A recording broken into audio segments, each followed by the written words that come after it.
Début de la tempête. Un ministre de Biya en fonction obtient une nationalité étrangère. Le président de la République Paul Biya est au pouvoir depuis l'an 1982. L'homme qui a récemment fêté sa 90e anniversaire de naissance a fait la plupart de son chemin politique, avec beaucoup de ministres fidèles toujours en fonction, des chefs d'entreprise publiques, ou des présidents d'institutions comme le Sénat, l'Assemblée nationale, et pendant au moins 40 ans, le leader du Rassemblement démocratique du peuple camerounais, RDPC, Paul Biya a commis des erreurs, au milieu d'autres bonnes décisions prises, et qui sont à mettre à son actif. Tout ne peut pas être noir. Depuis un moment maintenant, la gestion du pays est jugée calamiteuse. Il est même fort probable que ce ne soit plus Paul Biya qui mène vraiment la cadence au sommet de l'État, vu sa santé de plus en plus fragilisée par le temps qui coule de façon irrémédiable.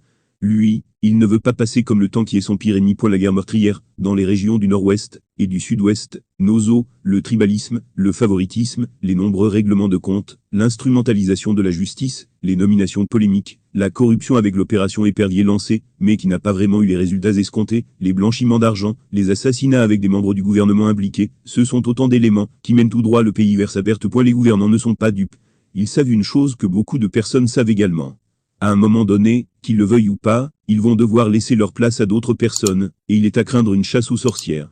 Sans oublier qu'entre eux-mêmes, il y a déjà des clans redoutables constitués, qui se livrent régulièrement un combat sans pitié pour occuper le trône, lorsque Paul Biya va tirer sa révérence. Les plus calculateurs préparent déjà leur fuite. Nous savons de sources très sûres que plusieurs ministres du gouvernement de Paul Biya, ainsi que d'autres personnalités publiques proches du Vieux Lion, ont un laissez-passer dans plusieurs pays du monde. Ils disposent des appartements luxueux et sécurisés dans des pays d'Afrique et d'Europe.